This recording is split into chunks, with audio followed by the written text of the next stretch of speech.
तो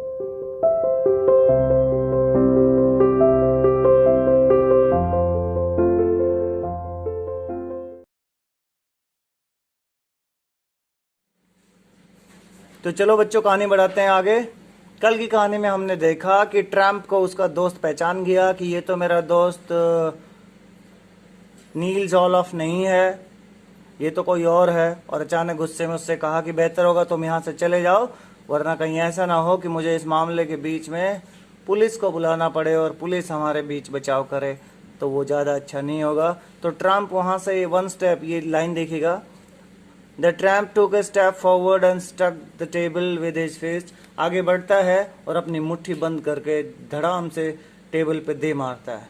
now I am going to tell you mister iron master. और गुस्से में कहता है वो ट्रम्प, यानी कि आपका रेड ट्रैप सेलर, गुस्से में ये कहता है कि अब मैं तुम्हें बताता हूँ मिस्टर आयरन मास्टर, बात क्या है।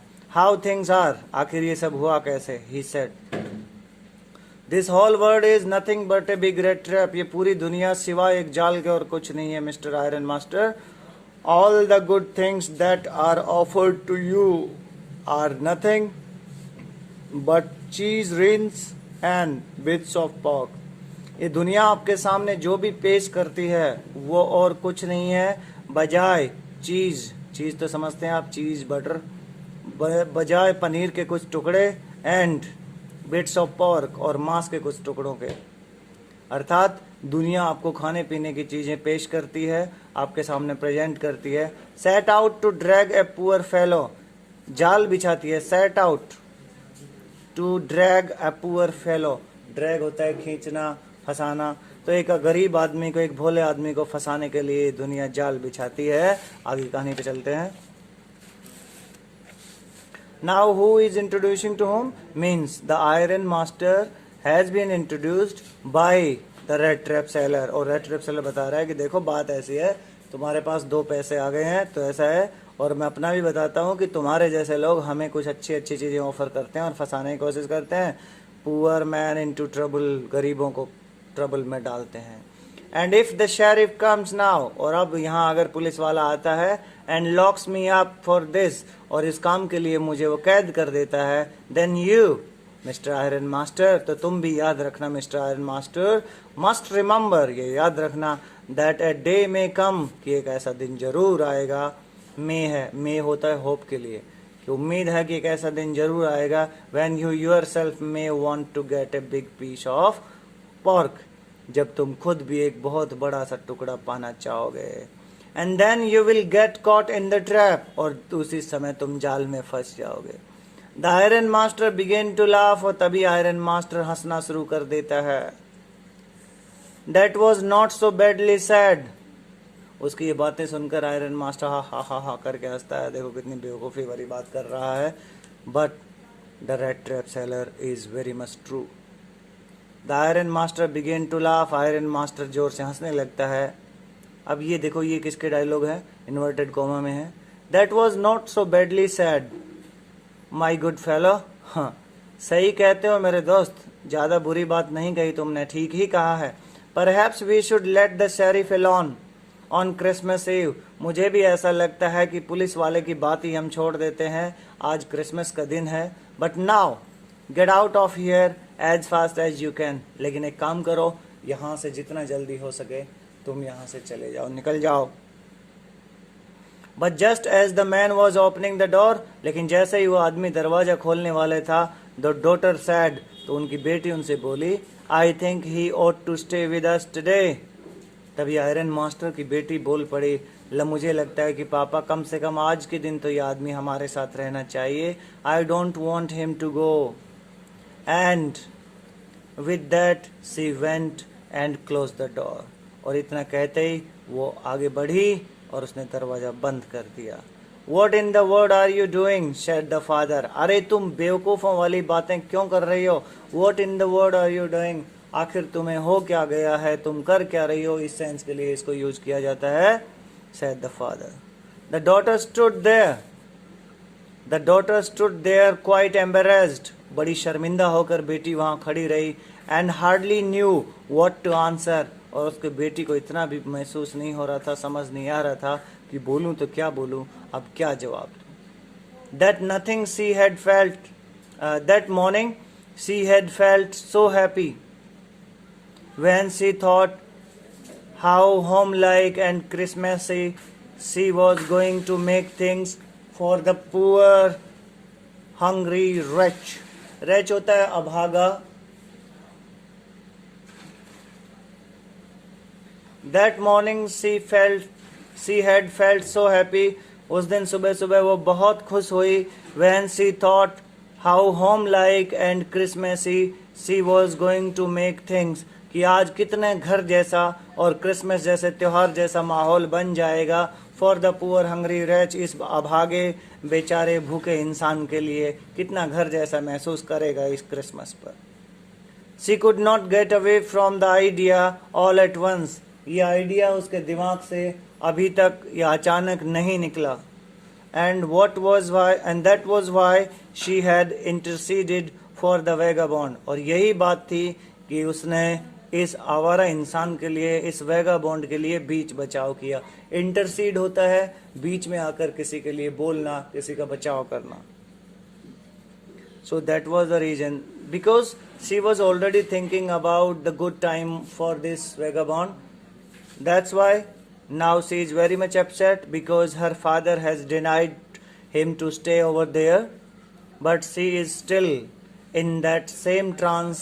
She wanted to have this man at home at least on Christmas Eve, so that this hungry wretch, means abhaga, unlucky wretch, this hungry wretch can enjoy at least one time dinner in his whole year or whole life. Not get away from the idea all at once, and that was why she interceded for the vagabond. I am thinking of this stranger here, said the young girl. उसकी बेटी बोली, मैं सोच रही हूँ कि ये आदमी यहीं रहेगा. He walks and walks the whole year long. ये बेचारा पूरे साल घूमता रहता है. And there is probably not a single place in the whole country. इस पूरे क्षेत्र में ऐसे कोई जगह नहीं where he is welcome. He is welcomed होता तो ज्यादा अच्छा होता, but okay it's working. Where he is welcome, जहां उसका स्वागत किया जाता हो. And can feel at home, और जहां वो अपने घर जैसा महसूस कर सकता हो. ऐसा इस कंट्री में, कंट्री का मतलब क्षेत्र से होता है, देहात से होता है, ग्रामीण क्षेत्र से होता है. तो बेटी बोलती है, I want this man to stay here because my dear father throughout the year he walks here and there and nobody and no home allows him to stay over there, no home allows him to feel at home. So that is why I think he should stay with us. This is the thinking of the young girl. Wherever he turns, he is chased away. Chase होता है किसी का पीछा करना बच्चों. Wherever he turns, he is chased away. Always he is afraid of being arrested and cross-examined.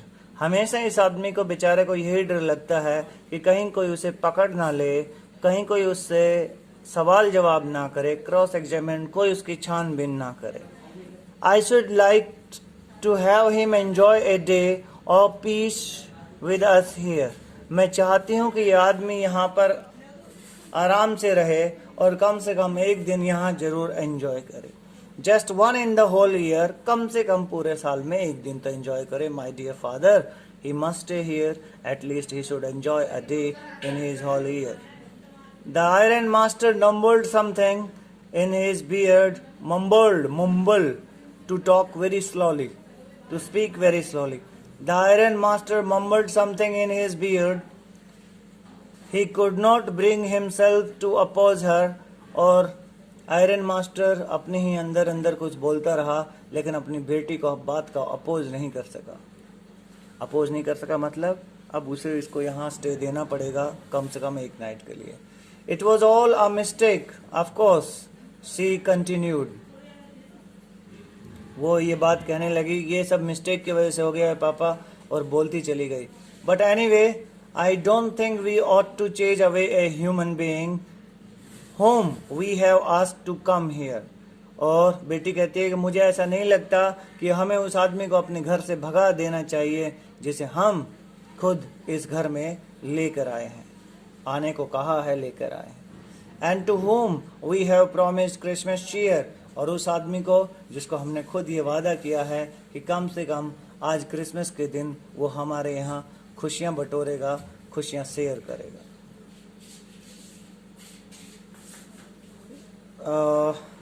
You do preach worse than a parson, said the iron master. Iron master अपने बेटे से कहता है, तुम भाषण बिल्कुल वर्स, बेकार, घटिया, पार्सन पादरी या धर्मगुरु, तुम धर्म गुरुओं से भी ज्यादा खतरनाक या बेकार भाषण देती हो। बेकार क्यों कहा? क्योंकि वो बहुत इमोशनल भाषण दे रही थी, उसे बड़ा इम्प्रेस कर रही थी कि तुम धर्म गुरुओं से भी बढ़कर भाषण देती हो, उनसे भी बेकार भाषण देती हो। बेकार का मतलब उनसे भी ज्यादा इमोशनल भाषण देती हो, क्योंकि वो अब ज्यादा इमोशनल हो गया था। ठीक है, I only hope you won't have to regret this. ठीक है, पापा ने सिर्फ ये कहा कि मैं सिर्फ ये कह रहा हूँ बेटी कि तुम्हें इस बात पर पछताना ना पड़े, बस इतना सोच लेना। आगे चलते हैं, वीडियो बड़ा हो रहा है, थोड़ा सा एक बार रोकेगी। आगे बढ़ते हैं। The young girl took the stranger by the hand, उस लड़की ने उसको हाथ पकड़कर आगे लेकर गई। And led him up to the table, table पर लेकर गए। Now sit down and eat, she said, उसने उस आदमी को बोला।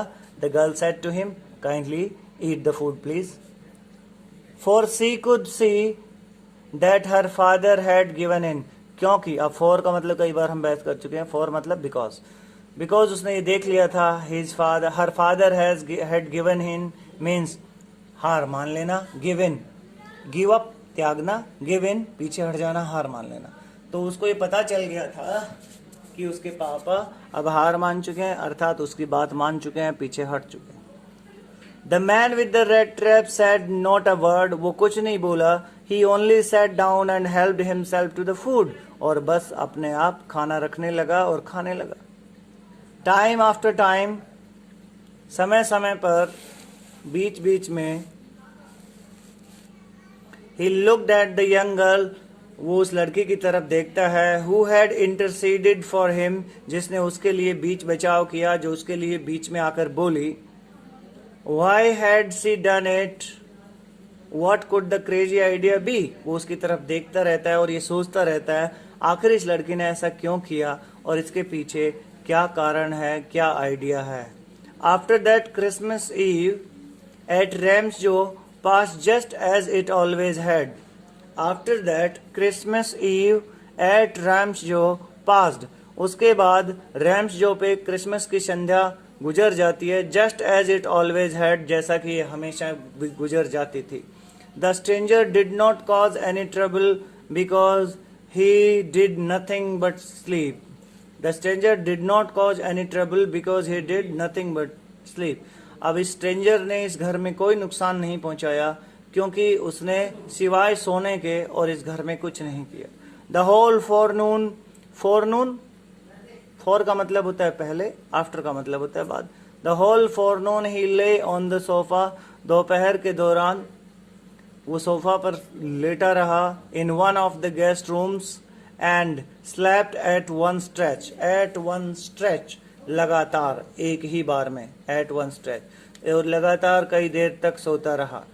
At noon they walk him up, at noon they walk him up so that he could have his share of the good Christmas fair. Fair का मतलब यहाँ भोजन से है। वो दोपहर में उसको उठाया ताकि वो क्रिसमस का फूड शेयर कर सके, खाना खा सके।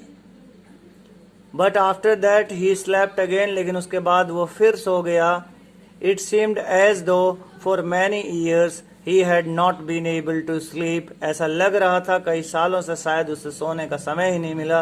As quietly as and safely as here at Ramsjo, इतनी शांति से और इतनी सुरक्षा से शायद कभी उसे सोने का मौका ही ना मिला हो जैसा उसको अब रैम्सजो पे मिला है। So we are just finishing it right here, means the stranger is now at Iron Master's home.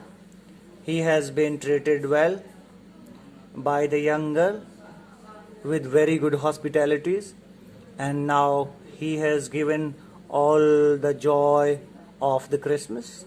Now he is sleeping in that same house and enjoying his day. So thank you so much for the day. Tomorrow we will start further. Bye bye for now.